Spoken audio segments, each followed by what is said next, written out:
설교 말씀을 오늘 시작하겠습니다. 지금 해야 할 일이라는 제목으로 오늘 말씀을 나누겠습니다. 홀로코스트는 인간이 얼마나 악한 존재인지 보여주는 역사의 한 부분입니다. 전 세계를 장악한 악한 사상과 권력의 힘이 악으로 도모되어져서 누군가를 죽이려 할 때 그 힘이 얼마나 무섭고 잔인한지 잔혹한지 역사는 그것을 보여줍니다. 그런데 그 무서운 권력 앞에서도 그 악을 막아서는 용기, 그리고 그 악을 막아서고 영원한 가치, 또 생명의 가치에 자신의 인생을 들였던 한 사람은 그 용기에 박수받아 마땅합니다. 나와 상관없는 일이라고, 나는 독일인인데 라며 외면하지 않고 그 위대한 일, 그 생명의 가치에 동참한 쉰들러 리스트는 지금도 예루살렘 성내에 그의 묘지가 있고, 독일인이었지만 많은 유대인들은 그를 존경하며 지금도 그의 돌 무덤에, 돌 비석에 유대인들이 감사의 돌을 올려두고 갑니다. 그 당시는 목숨을 건 정말 위험한 일이었지만 영원한 가치 편에 설 때 결국 그 가치는 빛을 드러내게 됩니다. 그리고 모든 사람의 박수를 받게 됩니다. 우리는 이 생명의 가치, 또 진리의 가치, 말씀의 가치, 시기와 상황에 상관없이 그 가치에 동참하고 계십니까? 여러분에게 주신 자유와 하나님의 은총과 하나님이 주신 생명의 기회는 영원한 가치를 위해 사용되고 있습니까? 그리고 어떤 상황에서도 우리는 말씀편에 서기를 결단하고 계십니까?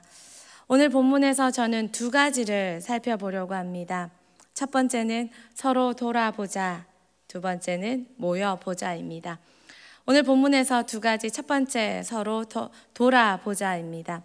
성경은 우리에게 권면합니다. 서로 돌아보아. 여러분, 인간의 본성은 이기적입니다. 은혜 받지 못하고 성령님을 만나지 못하면 우리의 관심은 자기 자신 그 이상을 될 수가 없습니다. 나는 뭘 좋아하고, 나는 뭘 먹고 싶어 하고, 아이들은 나 뭐 좋아해, 나 뭐 먹고 싶어 해, 나 이거 좋아하는데, 이렇게 말하기를 좋아합니다. 참 귀엽습니다. 3살, 4살 친구가 자신의 이름을 가져다 대며 말합니다. 나는 연주는 이거 좋아해. 나는 이거 뭐 좋아해. 그러면 사람들이 참 귀여워합니다. 그런데 참 재미있는 것은 청년들이나 청소년들이 어떤 친구에 대해서 참 슬퍼합니다. 근데 왜 슬퍼하냐 물으면 나이가 10대 후반인데 자기 이름을 대면서 나 누구누구는 이거 좋아하는데, 나 누구누구는 이거 먹고 싶은데 하면 친구들이 참 꼴사나워하는 걸 보게 됩니다. 시기에 맞게, 나이에 맞게 필요한 적절한 표현이 있는 것 같습니다. 아기 때, 어릴 때는 우리는 나 자신에게 집중할 수 있습니다. 그러나 어른이 되고 성숙할수록 나를 넘어 돌아볼 줄 알 때 사람들은 기뻐하고 합당하다 여깁니다. 하나님이 우리에게 기대하시는 것도 내게 집중하는 거, 내가 먹고 싶어 하는 거. 이 시대는 정말 자아도취의 시대입니다. 인스타그램은 뭐 먹었는지 말해주는 거, 어디 놀러 갔는지 말해주는 거고, 페이스북은 나의 스펙이 뭔지 자랑하는 공간이라고 청년들이 이야기하는 걸 들었습니다. 사람들은 정말 자신에게 집중돼 있고 뭘 먹었는지, 어디 놀러 갔는지, 요즘 급기야는 여행이 어려우니까 지금 이 코로나 시국에 사람들이 여행지, 관광지 사진에다가 자기 사진을 합성해가지고 막 인스타에 올리는 게 유행처럼 번져간다는 이야기도 들었습니다. 근데 하나님은 우리가 나의 욕구에 집중하는 것이 아니라 돌아보기를, 하나님은 기뻐하십니다. 나와 내 가족에 머물러 있는 것은 절대 예수 믿는 사람의 범주가 아닙니다. 우리는 그 이상이 되어야 합니다. 성경은 나와 내 가족을 포함해서 열방까지 말하고 있습니다. 예루살렘과 유대와 사마리아와 땅끝까지. 믿음의 정도가 범주의 확대입니다. 여러분이 하나님을 사랑할수록, 예수 그리스도를 사랑할수록 그 범주는 점점 넓어져 간다는 것입니다. 하나님은 돌아보시는 분이십니다. 하나님은 당신의 피조물인 인간에게 관심과 사랑을 끝까지 두셨습니다. 배신당했을 때에도. 그리고 죄와 사망을, 인간의 죄와 사망의 문제를 하나님 자신의 문제로 삼으셨습니다. 죽는 건 인간인데 그 문제로 더 고민하고 아파하는 건 하나님이셨습니다. 왜냐하면 인간은 그 문제의 심각성을 알지도 못할 정도로 무지하기 때문입니다. 그리고 그 문제를 해결할 능력도 없기 때문입니다. 그래서 하나님은 예수라는 대가를 지불시켜 주셨습니다. 그 아픔과 당신이 당할 고통이 어떠하든지 간에 살리고 보셨습니다. 우리의 시선이 나와 내 이웃까지, 나를 넘어 내 이웃까지 확대되어야 합니다. 성경은 말합니다. 서로 돌아보아. 여러분, 지금 이 시기는 참 돌아볼 사람이 많습니다. 길 잃은 사람이 많습니다. 방향을 알지 못하는 사람이 많습니다. 그들의 상황까지 돌아보는 것, 그들에게 우리의 시선을 확대하는 것, 거기까지가 하나님이 우리에게 말씀하시는 영역입니다. 이웃의 필요를 돌아봐야 합니다. 사랑은 지금 아픔 당한 이웃의 아픔에 동참하는 것입니다. 강도 만난 자의 고통이 자신에게 올 피해를 생각하며 도망친 사람은 절대 이웃이라고 말할 수 없습니다. 그들의 강도 만난 자의 고통을 돌아보며 대신 대가를 지불하는 것, 그것이 예수님이 말하는 진정한 이웃의 모습입니다. 왜냐하면 예수님 당신도 그러셨기 때문입니다. 우리 주변에 자녀의 문제, 여러 가지 상황들, 이유들, 아픔들, 그것으로 강도 만난 자들이 있습니다. 그들의 필요가 무엇인지 우리는 그 필요와 함께 기도하고 살펴주어야 합니다. 선한 사마리아인이 되어 도와줄 수 있는 그 사람이 있을 때 세상은 다시 예수 그리스도의 빛으로 빛나지 않을까 싶습니다. 우리의 기도가 참 필요한 시기입니다. 나라에 우리의 기도가 필요하고 달서구에 우리의 기도가 필요하고 이 도시에 우리의 기도가 필요합니다. 하나님께서 우리에게 만나게 하신 나의 동료, 직장 동료, 이웃, 친구들, 나의 선택은 아니었지만 나에게 주신 하나님의 이웃입니다. 분명 하나님의 섭리가 있습니다. 그들을 위해 우리는 기도하고 돌아보아야 합니다. 1번의 작은 두 번째입니다. 사랑과 선행을 격려하고 계십니까? 우리는 그들에게 사랑과 선행을 격려해 주어야 합니다. 나만 열심히 하는 것이 아니라 함께 열심히 하도록 격려하는 것까지 우리의 몫입니다. 나만 열심히 하는 것을 개인주의라고 합니다. 하나님이 기뻐하시는 성도의 모습은 아닙니다. 이기주의는 남에게 피해를 줍니다. 그러나 개인주의는 남한테 피해 안 주고 그냥 내 몫만, 내 삶만 살아내는 사람입니다. 여러분, 이 시대는 참 개인주의 시대입니다. 돌아볼 줄 모르고 살필 줄 모릅니다. 그런데 코로나는 더더욱 이 시대를 개인주의 시대로 치닫도록 만들었습니다.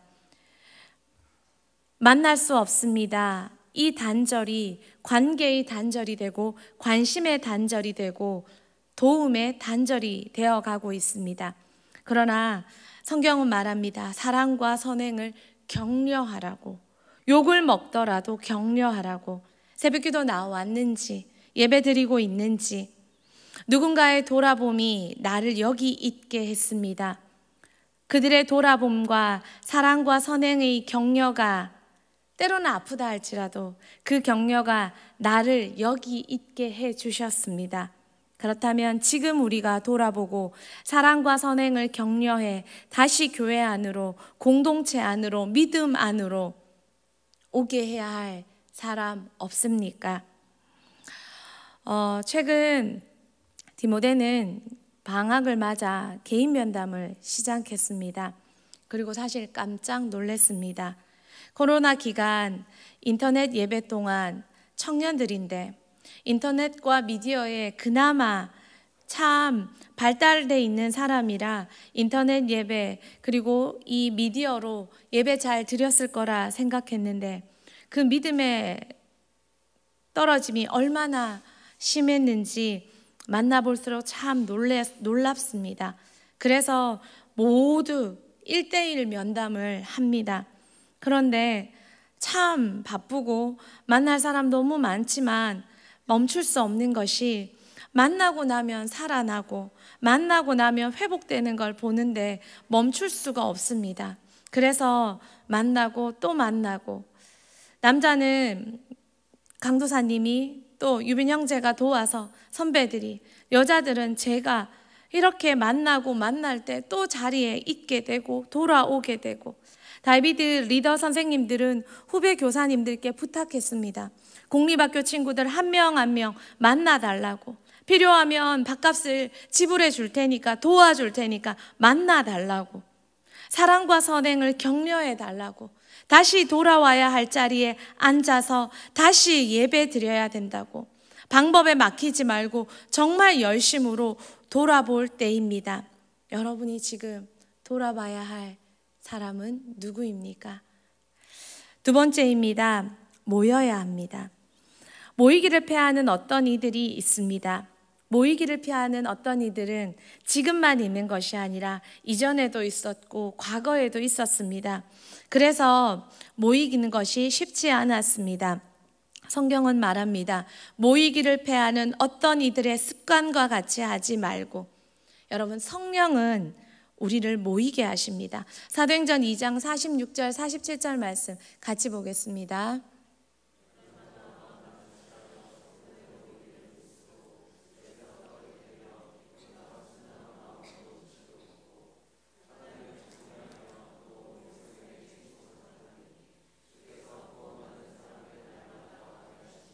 아멘. 성령이 임하셨을 때 성령은 우리를 모이게 했습니다. 성전에 모이고 집에 모이고 뭐 별거 안 했습니다. 떡을 먹되고 기쁘고 순전한 마음으로 기뻐하며 서로 사랑하며 음식 먹고, 그리고 그 자리에서 하나님을 찬양하고, 교회든 집이든 그들의 서로 사랑하는 모습을 보고 백성들은 칭송하며 구원받는 수가 더해졌습니다. 우리끼리 건강하게 사랑하니 그 속에 끼고 싶은 사람이 많아졌습니다. 그리고 함께 모여 찬양하니 그곳에 모여드는 사람이 많아졌습니다. 성령은 모이게 하십니다. 모여 사랑을 나누며 함께 먹고 마시고 하나님을 찬양하게 했습니다. 그런데 성령이 아닌 어둠은 그럼 뭘 할까요? 악령은 모이지 못하게 합니다. 미워하고 증오하고 다투고 모이면 싸우고 서로 함께하기를 싫어하게 만듭니다. 모이기를 패하는 어떤 이들의 습관과 같이 하지 말라고 성경은 권면합니다. 그날이 가까움을 볼수록 더욱 모여야 된다고 말합니다. 그날이 가까움은 어떤 날일까요? 마지막 때입니다. 예수님이 오실 때가 가까워올수록, 마지막으로 시대가 치닫을수록 모이기는 더욱 힘듭니다. 사랑이 식고 믿음이 식습니다. 그래서 사람들은 모이기를 즐겨하지 않습니다. 마지막 때의 모습입니다. 우리는 어떠해야 합니까? 성경이 말하는 대로 해야 합니다. 모이기를 힘써야 합니다. 마지막 때가 가까울수록 더 모여야 합니다. 로마식이 모이면 잡혀갔습니다. 모이면 죽었습니다. 기독교가 공인되기 전까지 많은 로마의 황제들은 그들을 순교시켰습니다. 그래도 그때도 모였습니다. 모여 살았고, 모이는 것이 여의치 않으면 그들은 지하 동굴로까지 숨어 들어가 살았습니다. 그들의 모임은 끊이지 않았고, 세상이 포기할 때까지 그들은 끝까지 모였고, 결국 세상이 포기해서 기독교는 공인되기에 이르렀습니다. 그들은 말씀을 포기하지 않았고 신앙을 포기하지 않았습니다. 코로나로 인해 어떻게 모이는가? 방법은 문제되지 않습니다. 저는 대흥교회 와서 배운 한 가지는 방법은 아무 걱정할 필요가 없다는 것입니다. 하나님의 뜻만 있다면 방법은 어떤 거든 다 가능했습니다. 하나님이 지혜와 그때그때마다 필요한 은혜를 주셨습니다. 소망하는 곳에 방법을 찾지 못한 적은 단 한 번도 없었습니다. 요즘 예배 때마다 은혜가 정말 많이 넘치는 걸 경험합니다. 다비드 예배도 또 1부 예배, 2부 예배도 주일학교 예배도 그런 소식들이 들려옵니다. 왜 이렇게 은혜가 넘칠까? 모이기가 어렵기 때문에 모이면 더 큰 은혜를 주시는 것을 깨닫게 됩니다. 말씀을 마칩니다. 교계에 어른들이 계셔서 참 든든하고 좋습니다. 목사님과 또 말씀을 들으면서 참 든든하고 좋습니다. 기도하고 결정권자를 가진 분들은 기도하시고 결정하며 성령의 인도를 받으면 됩니다. 그럼 저는 하나님의 일하심을 믿으며 지금 내가 해야 할 일을 계속해 가면 됩니다. 어떤 일을요?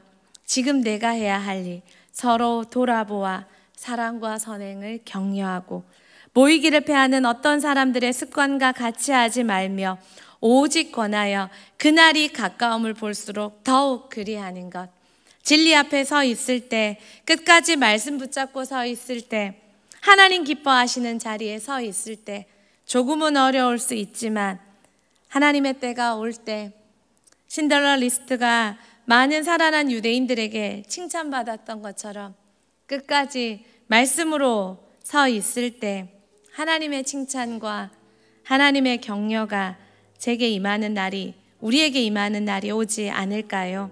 지혜롭게, 그러나 사랑하는 마음으로, 긍휼히 여기는 마음으로 세상을 긍휼히 여기고 저렇게밖에 할 수 없는 시대를 긍휼히 여기면서 더 많이 사랑하고 더 많이 말씀대로 순종하며 지혜롭게 함께 걸어가는 저와 여러분 되기를 축복합니다.